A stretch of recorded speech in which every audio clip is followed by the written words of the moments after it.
So, good evening, all. My name is Ganesh. Currently, I'm pursuing BTech third year in Computer Science and Engineering in Vishnu Institute of Technology.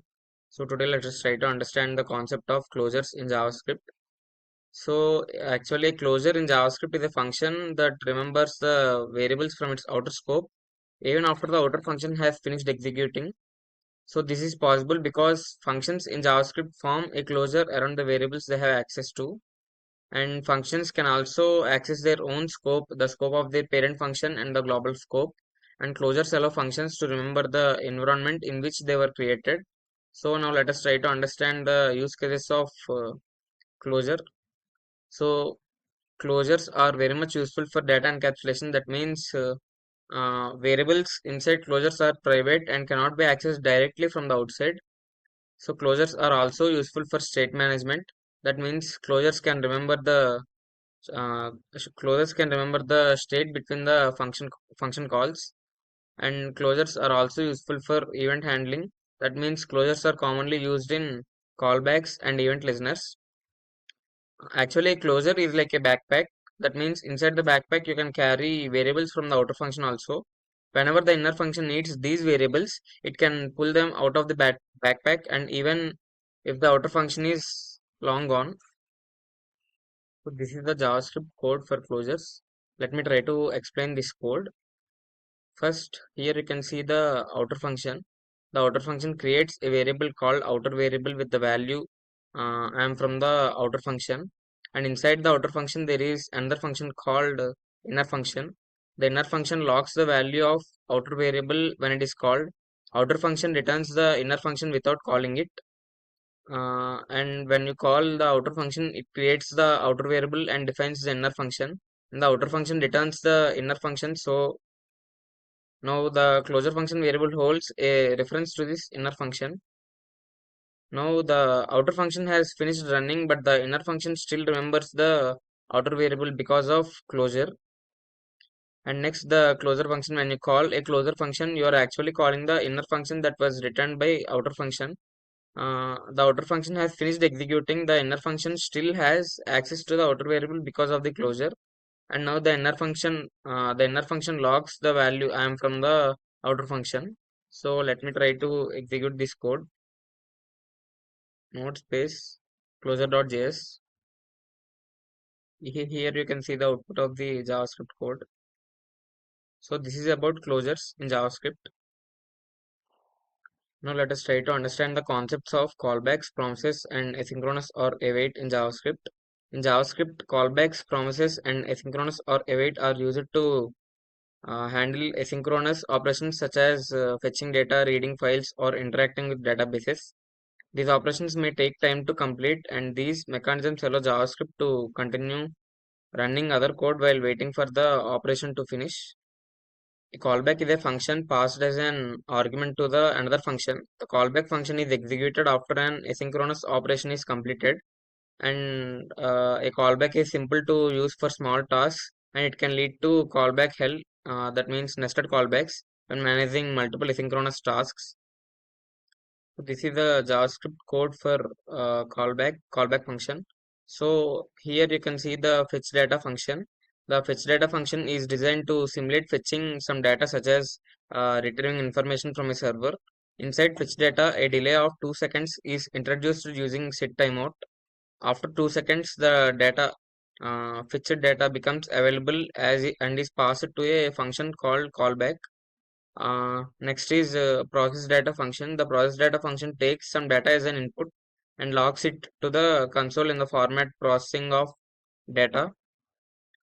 The process data function is passed as a callback to the fetch data. This means that once the data is ready inside fetch data, the process data function will be called to handle the data. Let me try to execute this code.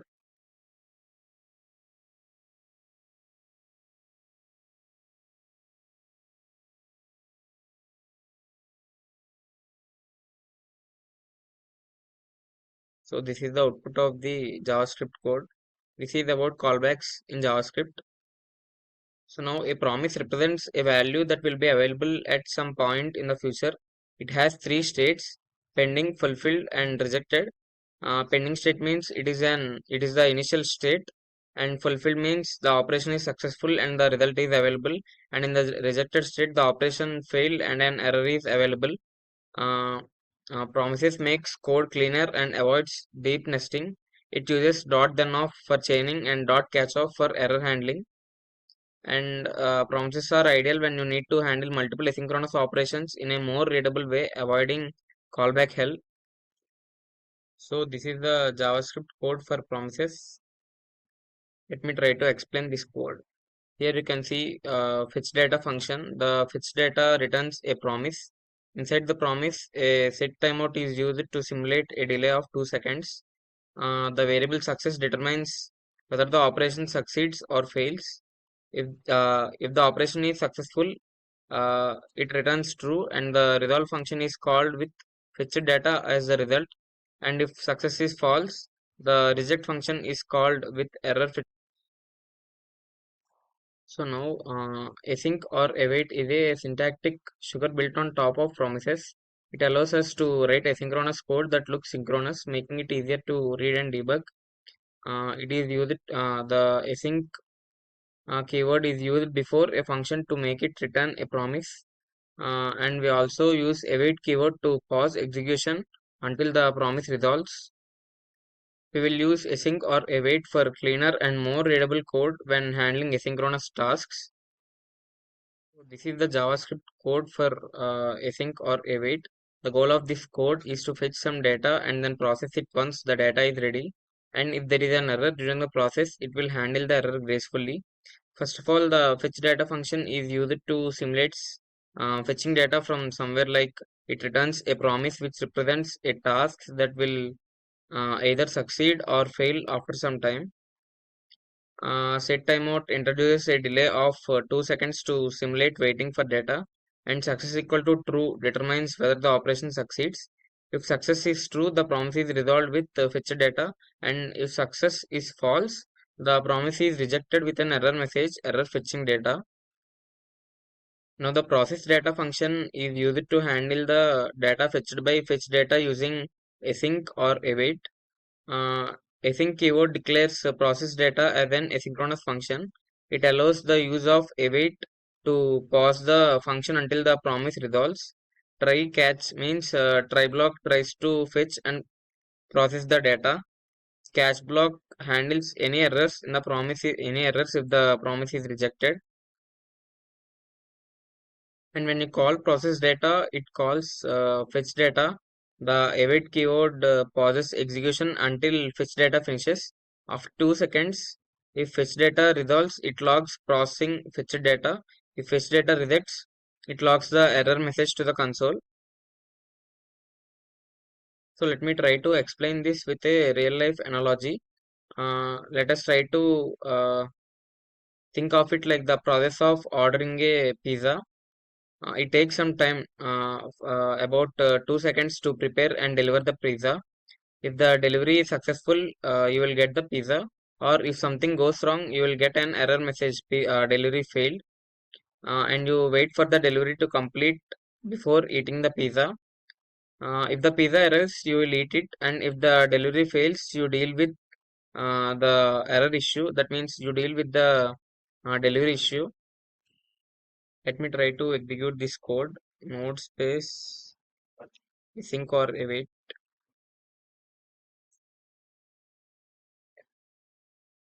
.js. So here you can see the output processing fetched data. So this is about asynchronous or await in JavaScript. So let us compare callbacks, promises, and asynchronous or await. If you take readability, it is difficult for nested tasks in callbacks, and in promises, it is better with dot then off chaining, and in asynchronous or await, it is better as it looks synchronous. And in callbacks, the errors are handled manually in callbacks, and in promises, dot catch off is used, and in asynchronous or await, it uses try or catch. Uh, Callbacks are useful for simple tasks, and promises are used for complex tasks with chaining, and asynchronous or await is used for complex tasks with cleaner code. Let me try to execute this code.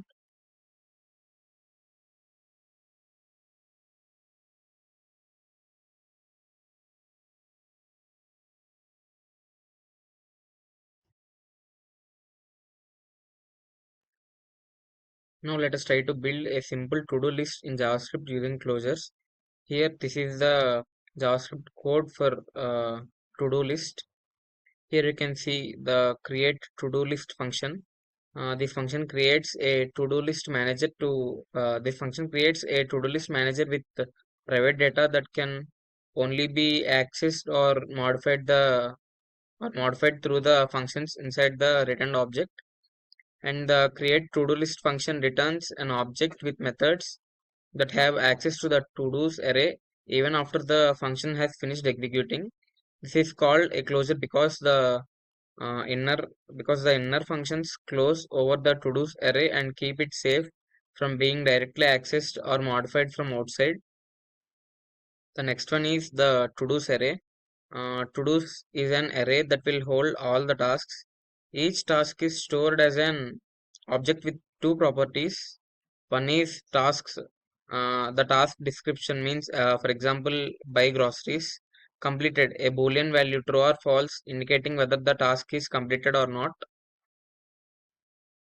Various methods in the returned object are add task, remove task, mark complete task, get pending, get complete, uh, display to do, display to dos.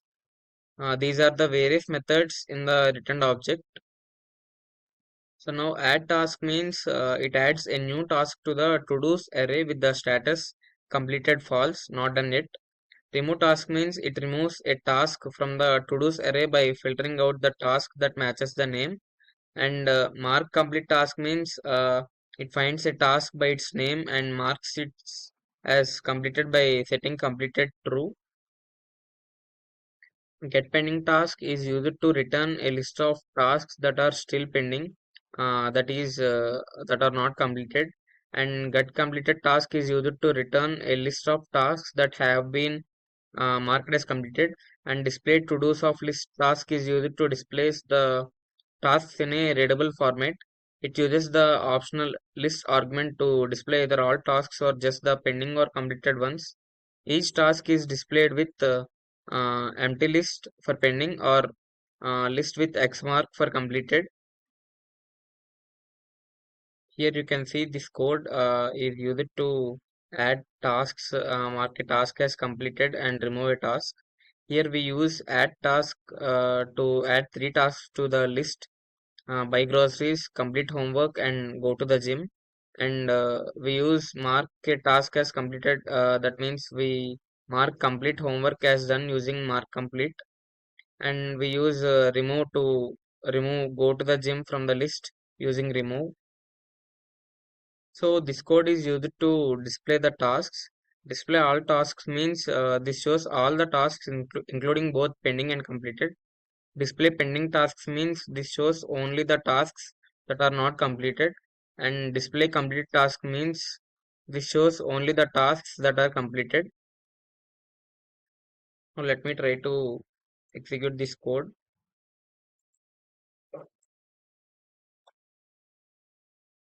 Node space to do list.js. So here is the output. This is about creating a to-do list in JavaScript using closures. So this code defines a to-do list manager that allows adding, removing, marking as complete, and displaying tasks. It uses closures to keep the to-dos array private and accessible only through the provided methods. And the tasks are displayed with the status empty list for pending and the list containing X mark for completed, making it easy to track the process. Thank you.